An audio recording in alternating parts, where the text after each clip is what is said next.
Okay. Welcome, everybody. I'm so excited to see you all this evening. I'm going to share my screen here and give Judy the proper introduction.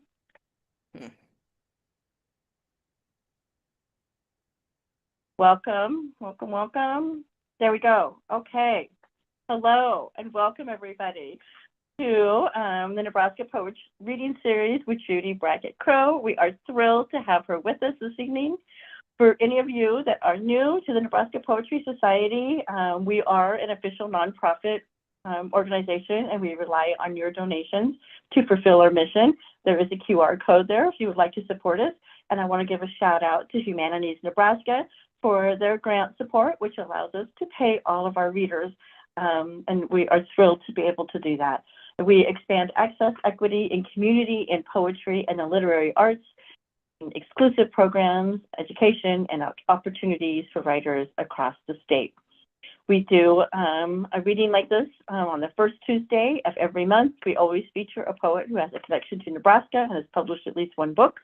In August, we will have Brad Aaron Modulin, who is so fun, and he is a teacher at UNK. We will have Mark Sanders, who has taught at a couple different places, I think, and been around for a long time in the Nebraska poetry scene, and he'll be with us in September. And we will have Greg Kosmicki with us in October, and I hope you can join us for those. We do poetry workshops. They're always on a Saturday, always at 10 a.m., always virtual. You can join us from anywhere. All members receive admission to all of these free, and membership is only $48 a year, and you can get a scholarship also if you would like. We will have this Saturday, Hadara Bar-Nadav from Nebraska, or teaching in Nebraska, I should say, talking about imagery and imagination and for the love of objects. In July, we'll have Alyssa Cherry talking about the elegy as continuance. And in August, we will have Priti Vangani with us talking about writing the poem of grief through food. That all will be fun. We hope you can join us. If you are in the area, we do have some live events. We are doing poetry readings during the art walk at Joslin Museum on third Thursdays. We have an in-person writing club taking place at this major. We had the first one last month. It was a great crowd. We had so much fun.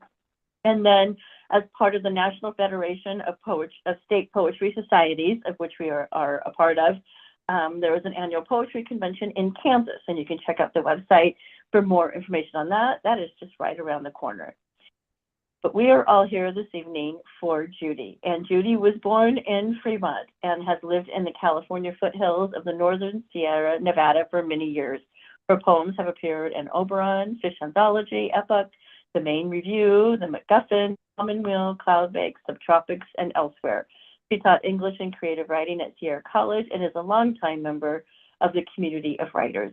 She published a chapbook, Flatwater, Nebraska Poems, and a poetry book, The Watching Sky, which received the Nebraska Book Award for Poetry in 2025. I was there when she got that award. That was so fun. All right, so our format tonight is that she's going to read for us for a bit, and then she will take a little bit of break while you guys post your comments and questions in the chat, and I'll read those for her so that we'll have a little bit of an interactive conversation, and then she'll read some more, we'll talk some more, and we're going to have some fun. Are you ready, Judy? I'm ready. Ready or not? All right, I'll let you take it away. Okay.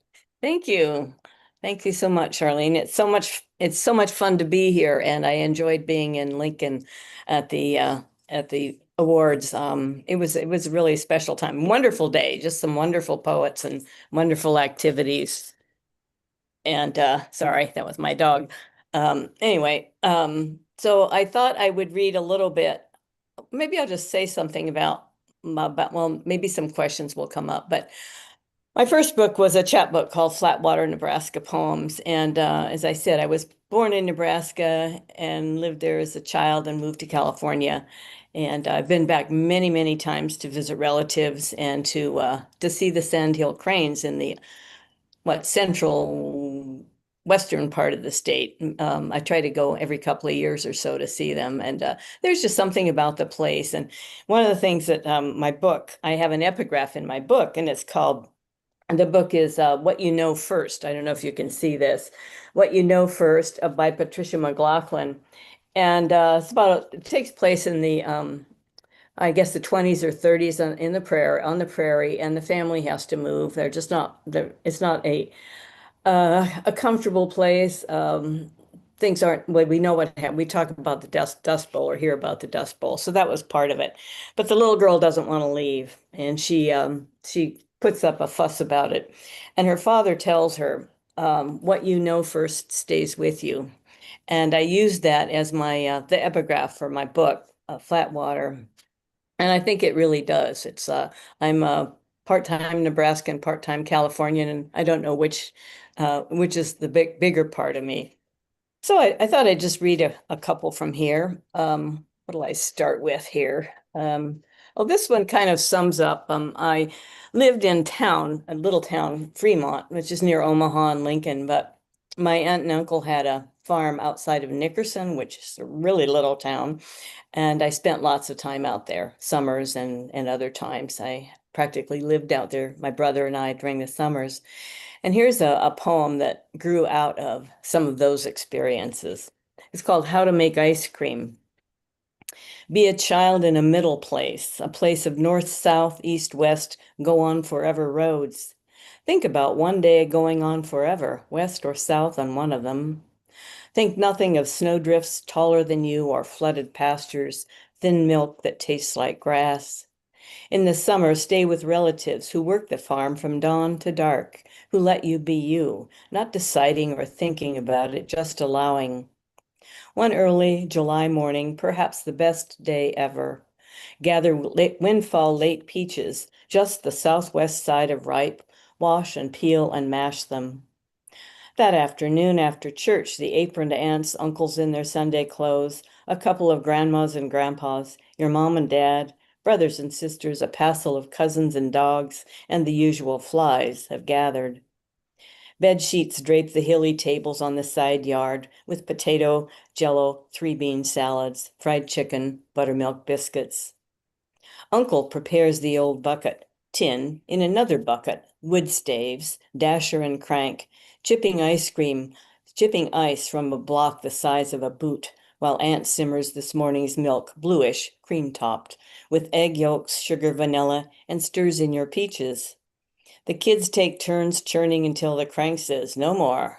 And Uncle pulls out the dasher, packs down the iced cream, and covers it with more ice than a blanket for later. The churner's reward, licking the dasher thick with sweet snow. The barn cats catch drips. The long afternoon wanes, food, talk, tag, and croquet, grown-ups lolling on quilts on the grass. Finally, a few songs, peaches and ice cream. Now, notice the fireflies, the meadow smell in the air, the cars chugging away down the south lane, hands waving out windows toward Monday and work, toward forever. I'll make ice cream. Thank you. And let's see, I think I will read a couple more from here. Uh, this one, speaking of the farm, this is milking time. These dozen are Nebraska cows, black and white Holsteins, cousins, surely, of Billy Collins' Irish cows, resting on the black and white maps of their sides. You'll never again look at a Holstein without thinking, there's the Platte River, there's Aurora, there's York, there's the North Loop. Or maybe it's Tasmania or the wild Irish West Coast. In the far fields ringed with butterfly weed and wine cup, the cows are just now rising from their open-eyed siestas, heaving themselves up, front legs, back legs, and forming their raggedy line, noses following swinging tails, udders full and swaying, plodding along the meandering path to the paddock, to the barn, each one nodding into her familiar stanchion, facing her sister in the next aisle and giving her a soft moo, hello again. The farmer perches on his one-legged stool next to each girl in turn. He calls them girls, leans his forehead into her warm side and croons, hey, Bossy, hey, Sally, hey, Mrs. B, hey, Lizzie Jones. The girls munch fresh hay.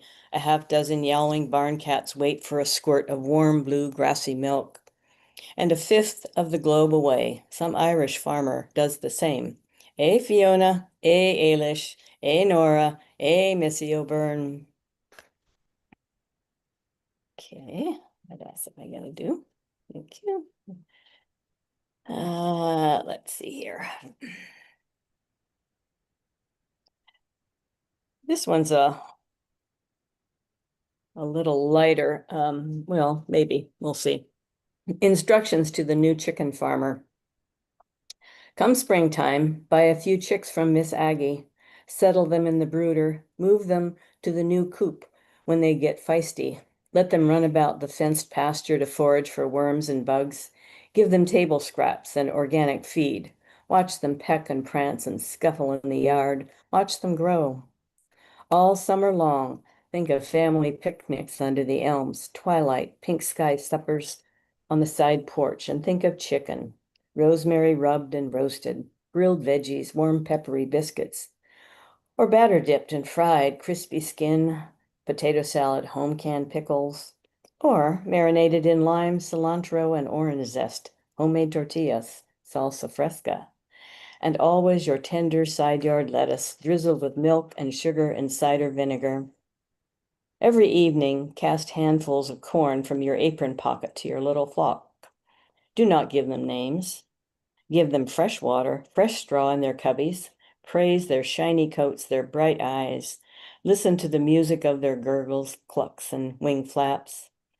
Gather their brown eggs, admire the marigold yolks, the star-bright whites. When it's time, sharpen the hatchet. Choose the first one. Lead her to the cottonwood stump. She will look you in the eye and lay her head down. You'll set aside the hatchet and sigh, "Hello, Genevieve."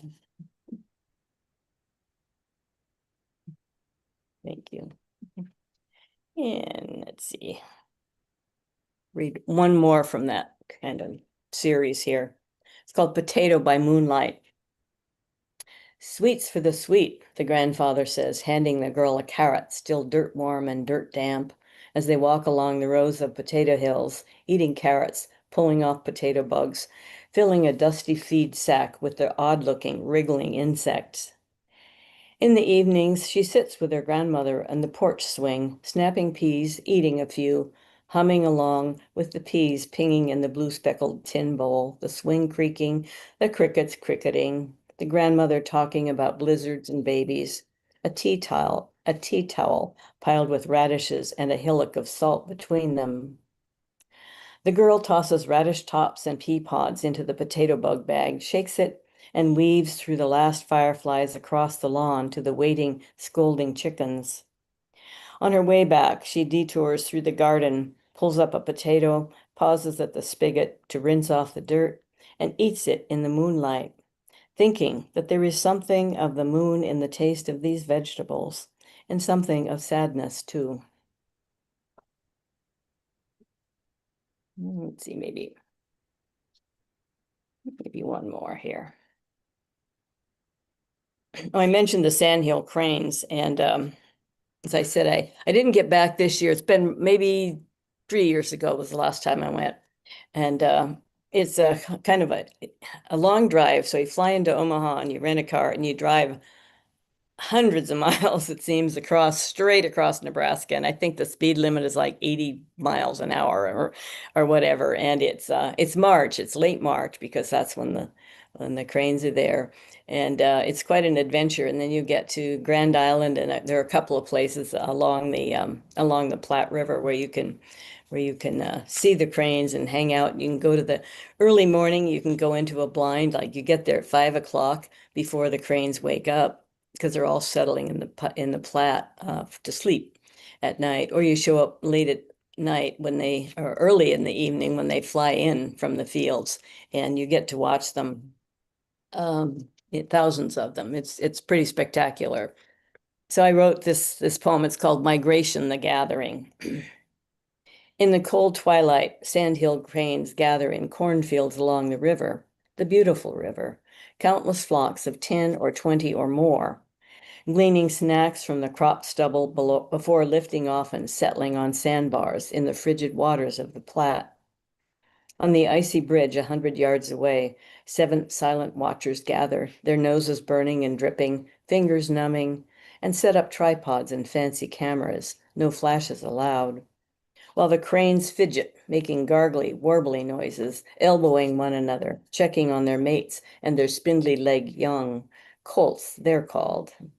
Watching the watchers and finally quieting as the March darkness deepens, enveloping the thousands of cranes, now one inky, shifting mass in the shallow depths. Before first light, the watchers return to spy as the cranes awaken and shuffle about until the sky is right, and they rise from their marshy roost in a cloud, one whooshing ululation like angels on their way to some kind of crane heaven, or just to cruise the nearby fields to feed another day or few. And then in great herds, like upside down cyclones, soar to the thermals, gliding and riding them north, miles and miles of sun-frosted ribbons. If sandhills had 4 legs, they'd be horses, Pegasi. Their lightning, silver shooting through blue, their thunder, echoes of 9 million years of wing beat and song across the plains. Earthbound, the watchers are left to wait another year, admiring their beautiful, flat photographs, and the shallow plat abides, still and shining. Okay, thank you. Is that a good place to pause here for a bit? It is. They were so beautiful and so detailed um with the food. And okay, this is a weird question to ask about poetry, but I got those bugs. Were those potato bugs that you're picking Oh up yeah. and putting in Oh the God, yes. I gotta know, what are you doing with them? Where are they coming from? Are they gross? Are they, I mean, They're, well, they're very growth, and of course they damage the potatoes, and they just show up when the potatoes start coming out, and you have to go along. I don't know. Maybe they. I mean, I hope they don't.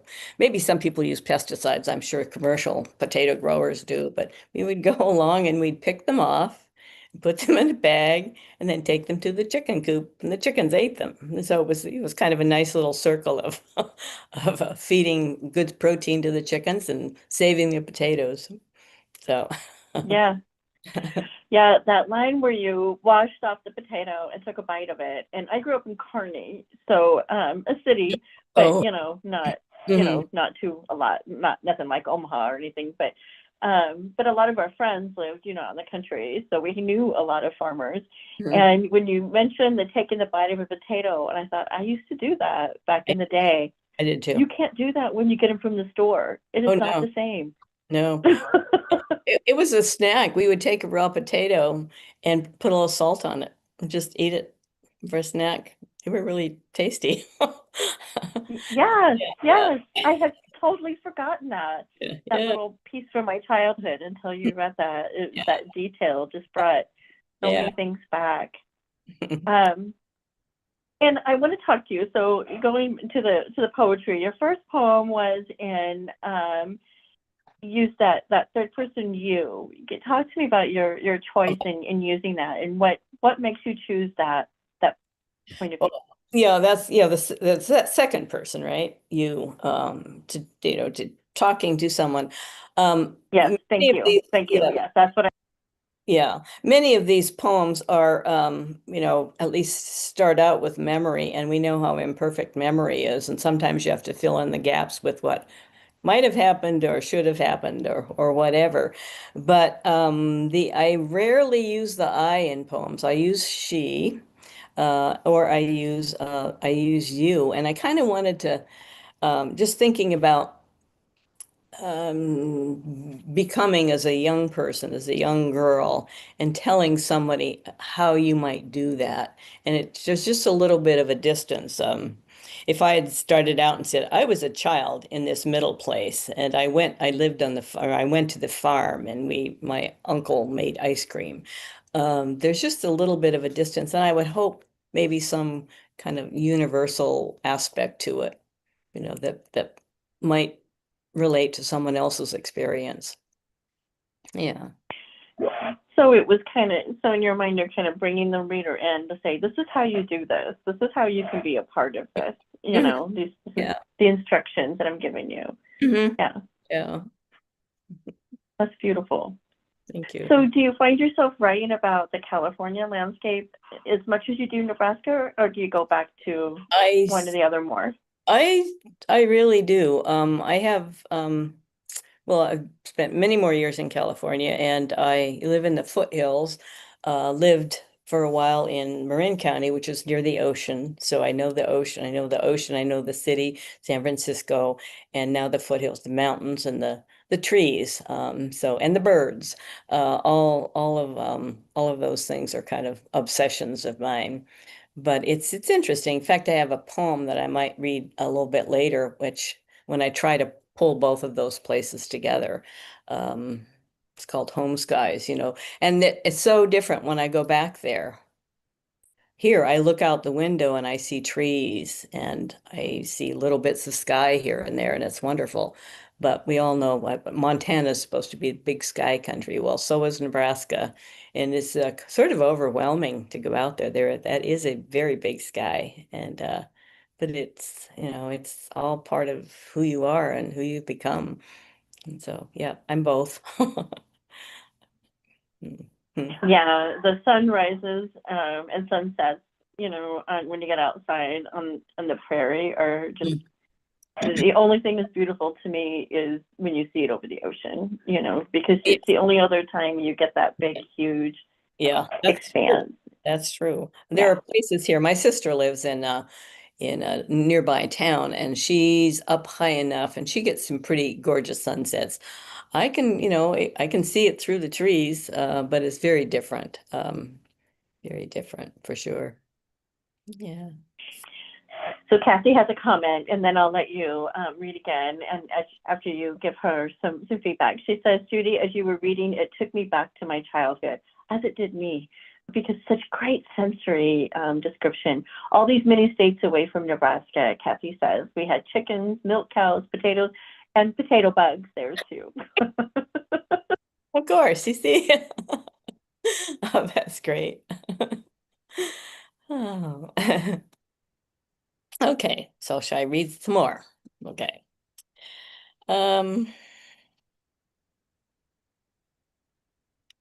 this is a little bit longish, but I'll read it. I am fascinated with birds, and I'm not very good at identifying them. I mean, I know the hawk sound and the robin sound and the mourning dove sound and the owl and all of that. But I love them and I watch for them and I admire well, thinking about the sandhill cranes who in the winter they're down all the way in Texas and New Mexico, and then they fly up the Central Flyway, land on the shallow Platte, stay there for a month to fatten up. I don't know how many days it takes them. And then great, as I say, herds of them take off after about a month when they're fat and happy.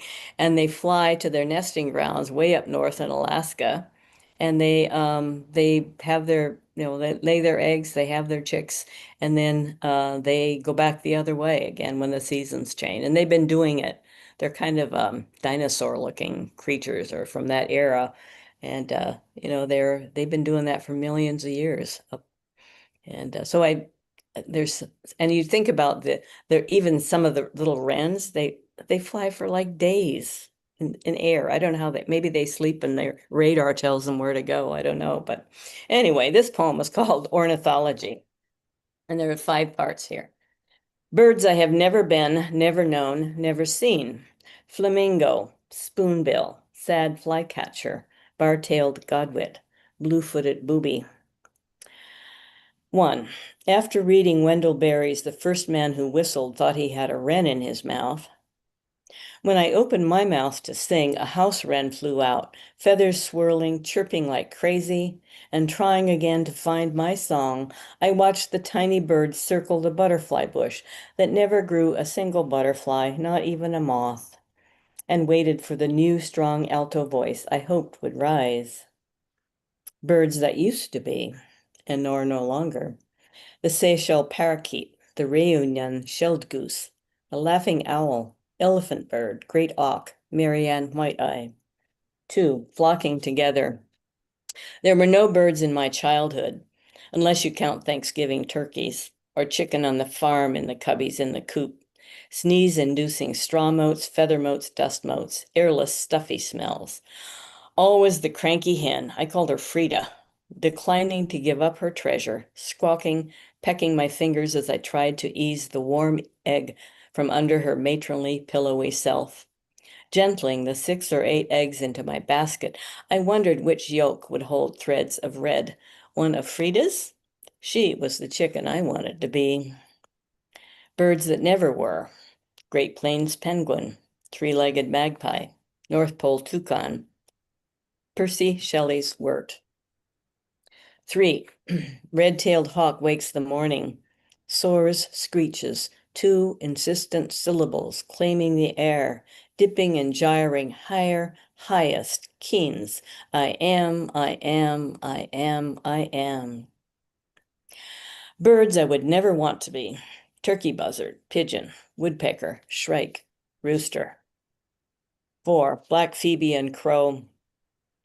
The day his father died, a black phoebe struck the glass, dropped into the ivy, staggered, shook feathers, flew up and away. The day her father died, a bird, same Phoebe or Phoebe's cousin, window, ivy, stumbled and sagged, lay still. At twilight she planted it among the deer grass where Fritz and Alice and Flynn and Flora keep company. Today, Crowe sits on the fence wire behind his family at the birthday table on the beach. Birds I have been, or have known, or want to be. Red-shouldered hawk, ruby-throated hummingbird, Americana chicken, cattle egret, crow, sandhill crane. 5. Long away and far ago. When I was a bird, when the world was young, when the air was pure, before there was death, I did not know blue or east or time. I did know air and wind and sun, moon, stars. I knew earth and sky, rain and cold. I knew my birds and our songs. We knew danger. I knew water. I knew today. Thank you. This ornithology. Well, I'll read a couple of summer poems. Speaking of birds, here's another bird poem. July mornings, watching bluebirds, listening. Morning after morning, in the dawn's wan light, 2 western bluebirds flash blue and orange among the tallest black oaks, the Douglas firs, the deodars, the ponderosas, their chitterings, bright sparks against the green. They sound young and frisky, boyish, sometimes harmonizing in sublime, ethereal song, sometimes squabbling. I decide they are brothers. And then they're gone, each, I imagine, taking his own path, adventuring, one flying into the wind, fierce wing-stopping stasis, the other coasting in balmy currents of least resistance, hoping they'll find one another once again bird years later, in October, say, back in my trees, singing to me their travelers' tales of other dawns and other trees, pinyon pines and aspens, flights with cousins, danger tales, pirate tales, country bird and city bird tales, their autumn song in lower register, their feathers rough, the oaks and conifers dry and dusty, the maple fiery, the dawn light weak and watery. My folly, to think they'll even notice me, to even think I own these trees.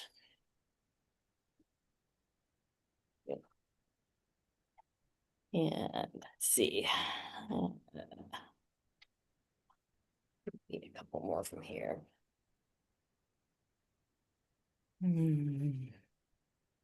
Oh, this is another summer poem. August, the wee hours. Too hot to sleep, too restless to sit, too tired to read. I head for the door and collie dog springs to life. Sliver moon waning perches on a ponderosa across Deer Creek, and the low-down stars in milky wash do their summer thing.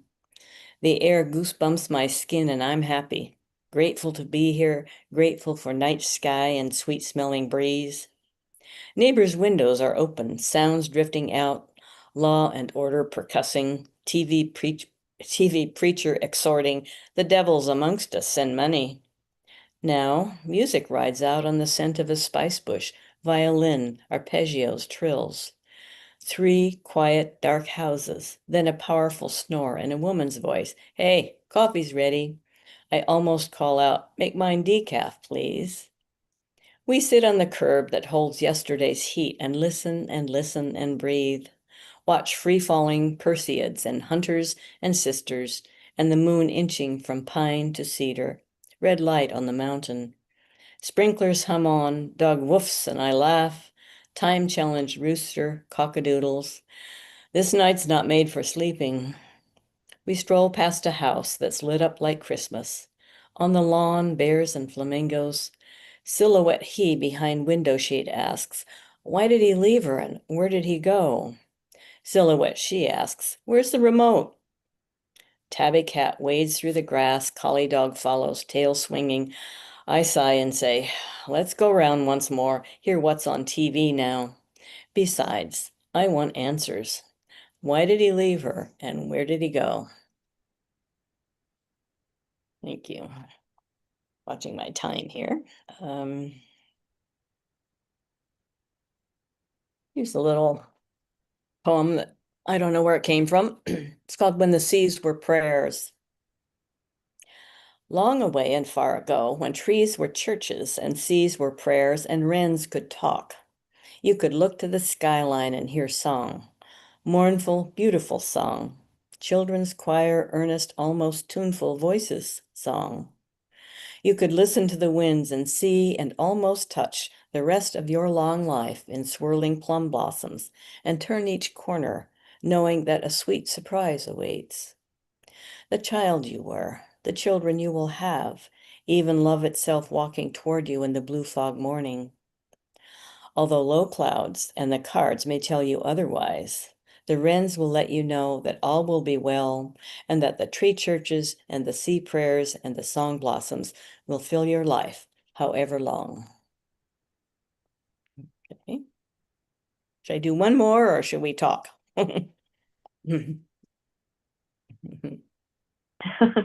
Either way, whatever you want to do, it's your show, Judy. Okay, well, let's see here.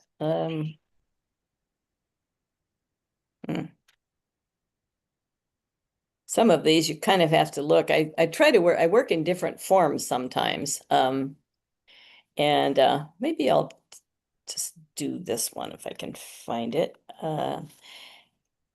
Syzygy, probably know it as the when the planets align, in a certain, there's I'm going to get them all wrong, but there's planet here and then the next one up and the next one. So they're all in alignment.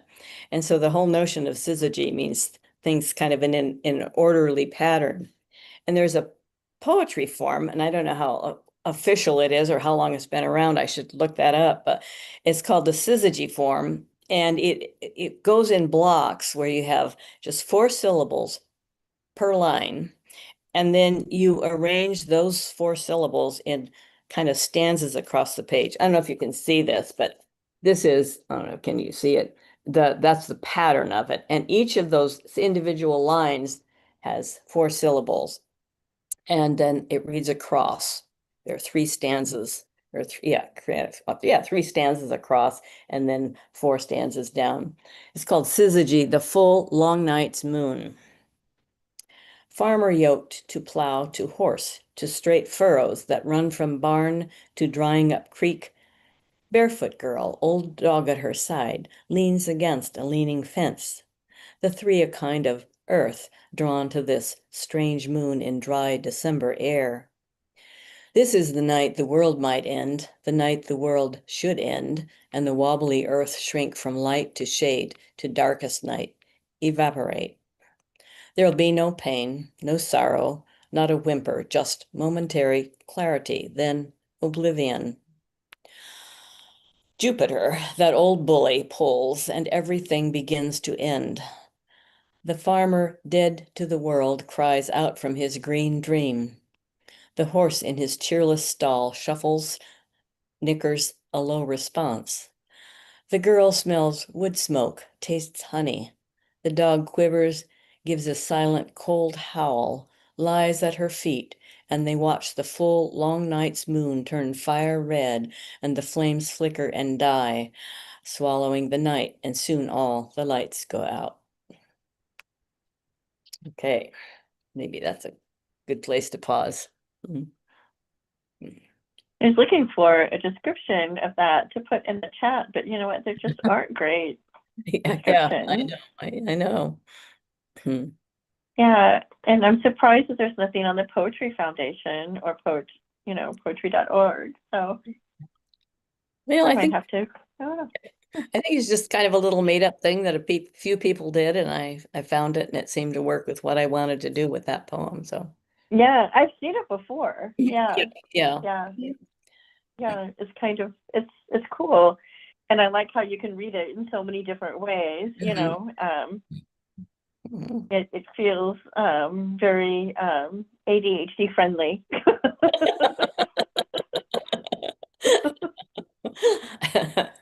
Oh my goodness.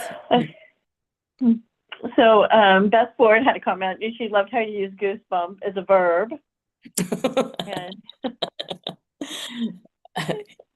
and and then Carol said the moon inching, beautiful, and I also liked the curve with yesterday's heat. I think that's what it was, right? The curve that was holding yesterday's heat. So I just want to talk a little bit about, how you play with language and metaphor, how that comes for you. Um, well, as I say, I mean, that poem grew out of a walk with my dog around the neighborhood and, sitting on a curb, and it was still warm and it was too hot. And this was a few years ago, too hot to sleep. And of course, and then, people's windows were down and all kinds of noises coming out. And it just, I guess I don't know. I don't try for metaphor. I don't think. I just see things that way. This is, as of course, that would be a simile, but this is like that. And a metaphor is a little bit even closer association. You say that something is as cold as ice, then that's your simile. But you can get rid of the as or the like, and it becomes uh, even more, I don't know, direct and more powerful, I think. A good metaphor. Yeah. Hmm. Yeah, there's so many beautiful turns of phrases, and I think that just it's a nice juxtaposition. It's kind of Kuzerish, with where you have that um, very detailed description, very simple, not simple. It's not simple, Mhm. but kind of everyday language, but describing it in very sensory detail. And then when you toss in, that metaphor and the curve holding yesterday's heat, it really stands out more, I think, Yeah. So it's a beautiful way to work language. And I need to shut my door because I think somebody's outside. In 1 second. Okay. Continue to talk on. Okay. Okay. Let's see. Well, it's nice to see some familiar names up there. That's great. Thank everybody for coming. This is a special night for sure.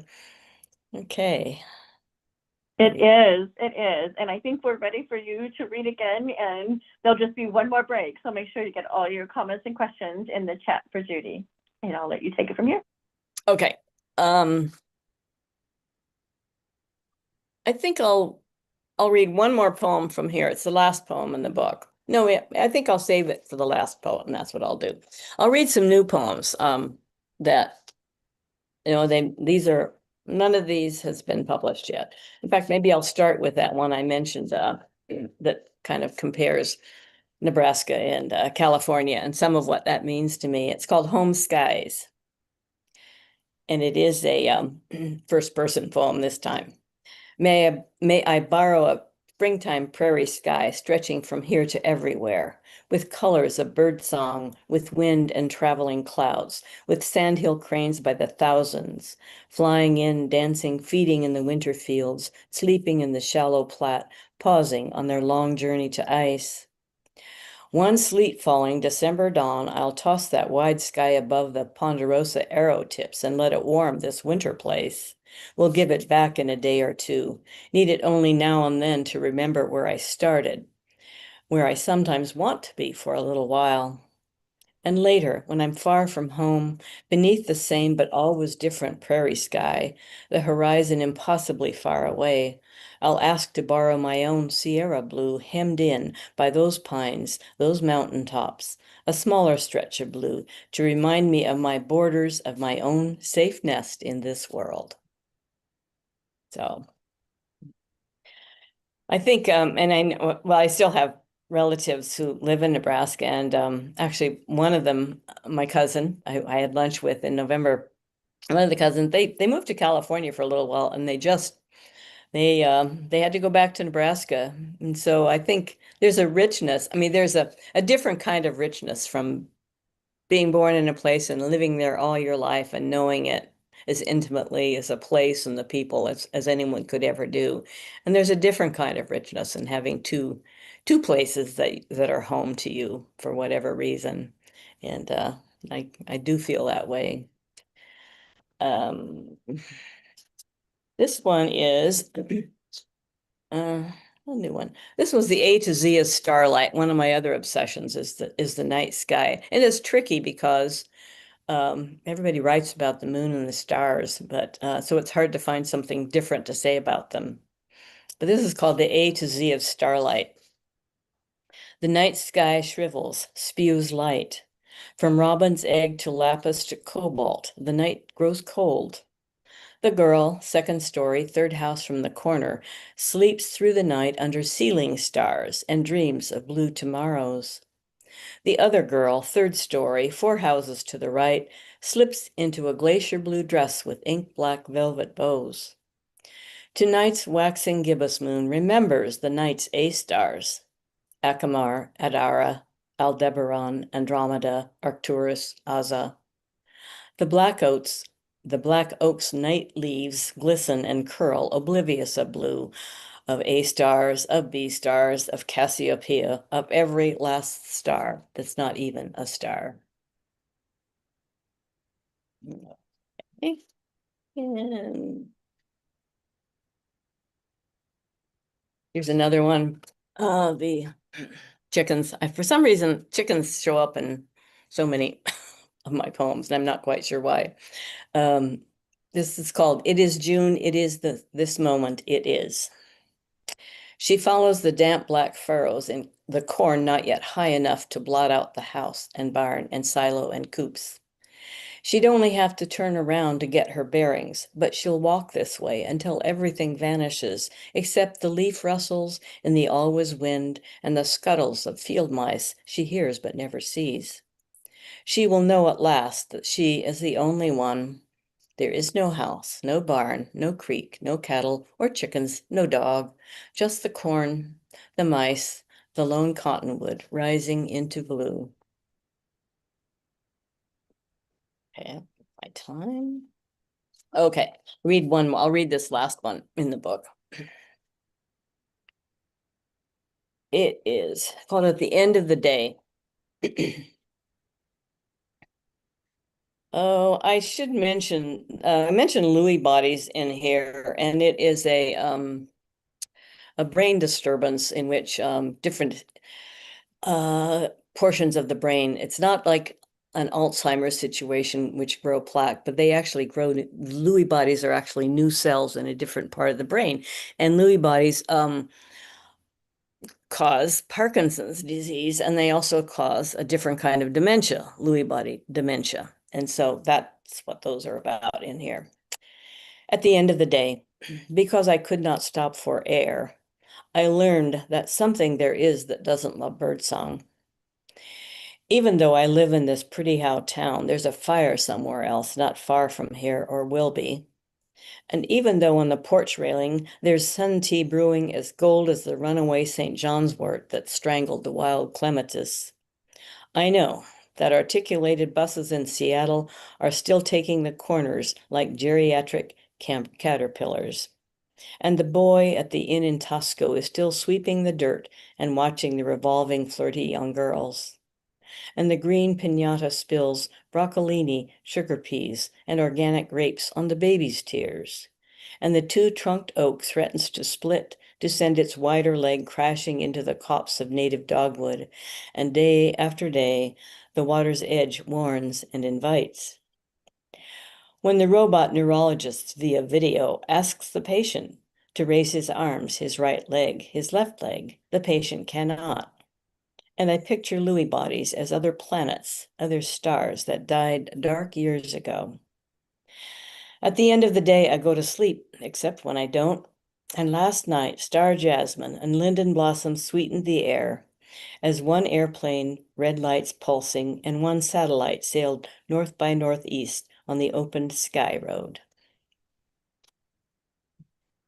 Thank you. Thank you. Hmm.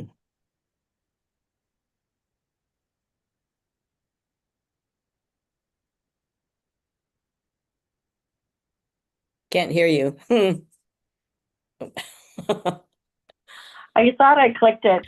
Yeah, to push that button there. Thank you.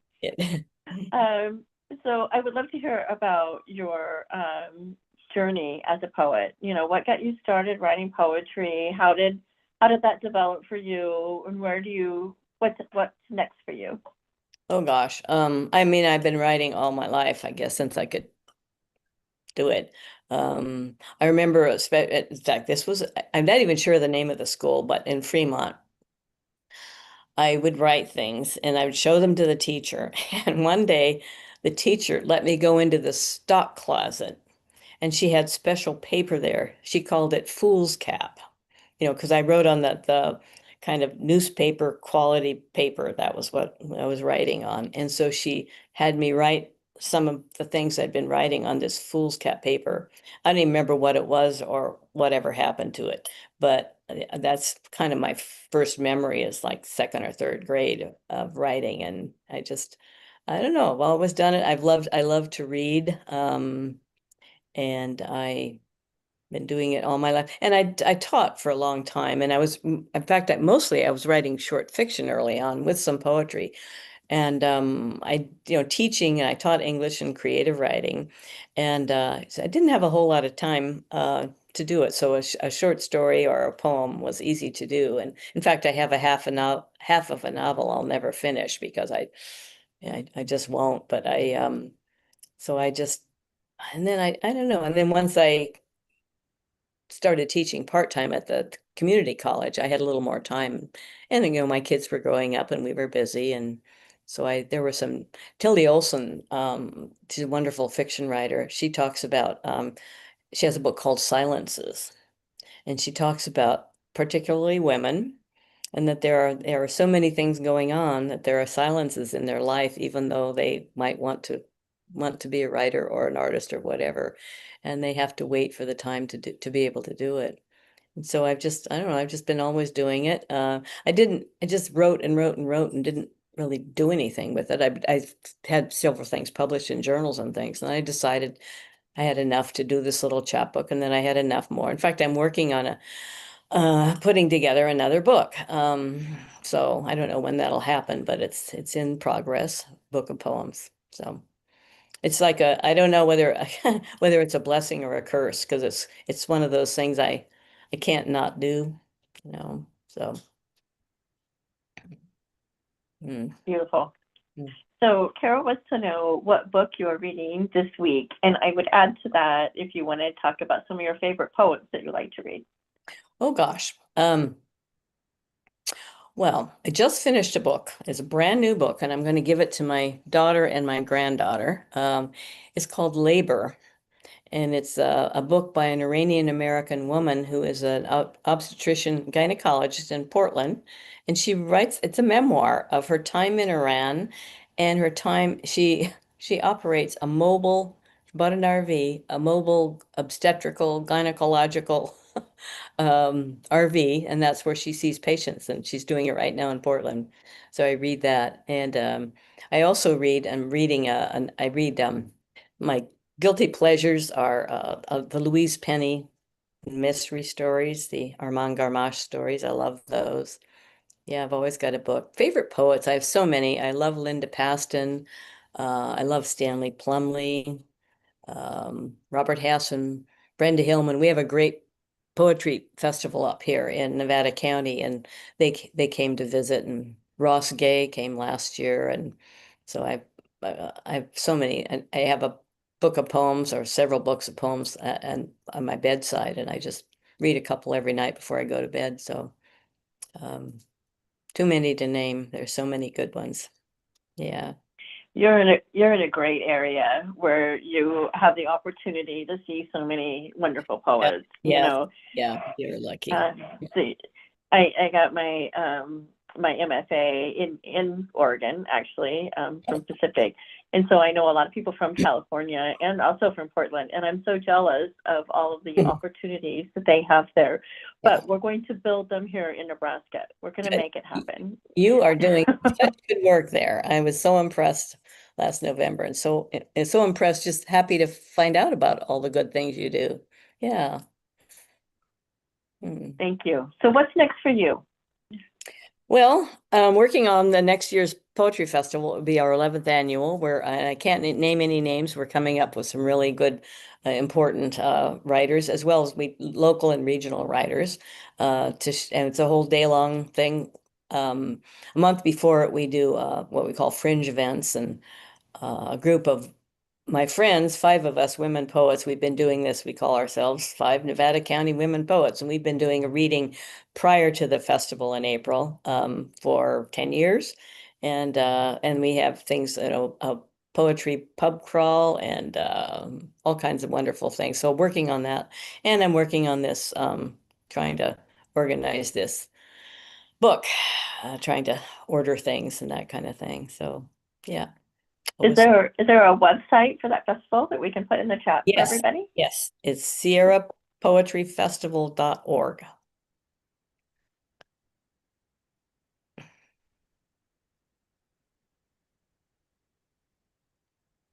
Find it? Yeah, yeah.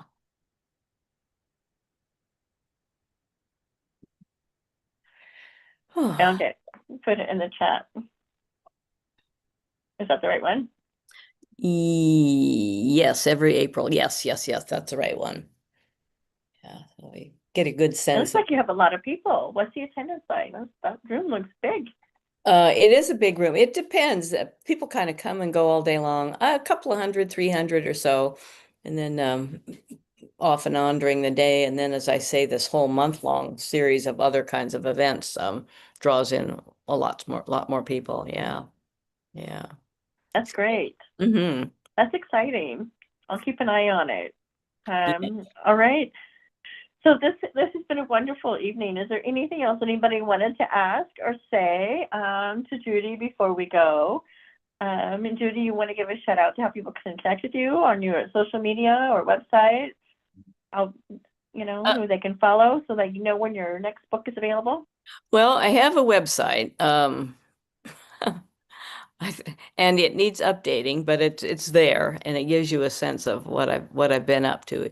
It's I think it's judybrackettcrowe.com, and I'm trying to get it brought up to date. That's not my strong suit. I can completely relate to that. In fact, when we have website issues, I email people and say, "Yeah, we're poets, not IT people, so please be patient." Right, right, sure, yeah.